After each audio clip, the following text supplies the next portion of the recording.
Hello everyone, Michael here with the Daily Note 2 and 3 YouTube channel, and today I had a special request from my girlfriend who owns a Galaxy S4, but it is also on Android 4.3, and her complaint was that she was no longer able to access the camera in a single action. So I decided to take that challenge. So when you power on the device and you do a swipe, you see the camera icon there. Well, that is actually two actions, and she still preferred her last phone, which gave her the camera in a single action.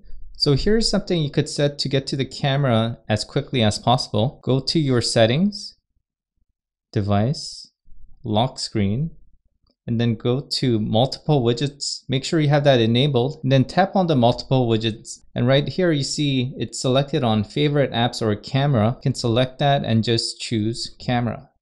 And click save, and there you go. Now when you turn on the screen and you swipe to the left, you see that the camera widget opens the camera directly, and now you can take a picture very quickly.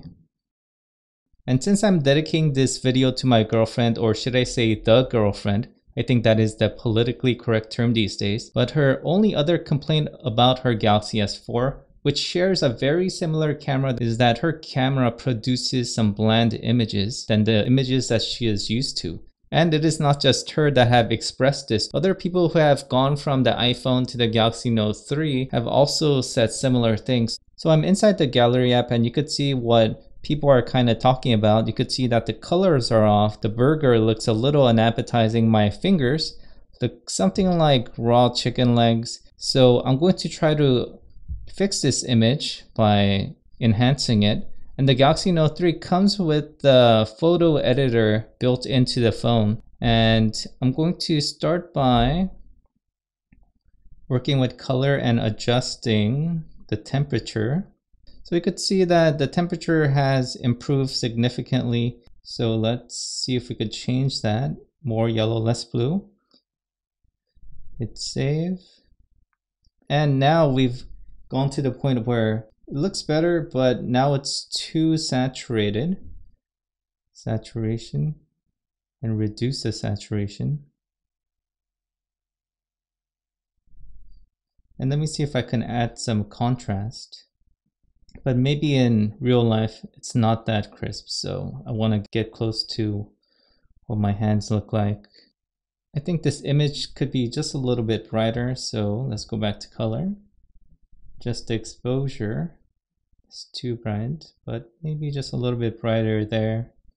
And I think we have definitely a better image. Now I think this is a great piece of software. I've just touched a small portion of it, but as in terms of a photographer's standpoint, it's missing a lot of key elements. For example, the ability to adjust the highlights and the shadows, which I believe it is one of the most important feature of any photo editing tool, and they exist now for the Android. So I want to show you one app that has this feature, and I want to show you an app called Fotor, F-O-T-O-R. So I've installed it already. I'm going to open it. Let's find that same picture. So let's start over with the Fotor app. I have the same picture selected, and I'm going to try to make the same corrections and make it a little bit better. So I'm going to adjust the temperature, just turn that all the way up. And now I realize that it needs a little bit of brightness.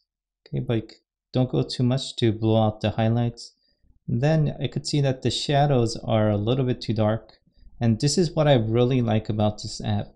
You could adjust the shadows and the highlights independently, which you won't find in most photo editing software, but you could just bring that up, and there you go.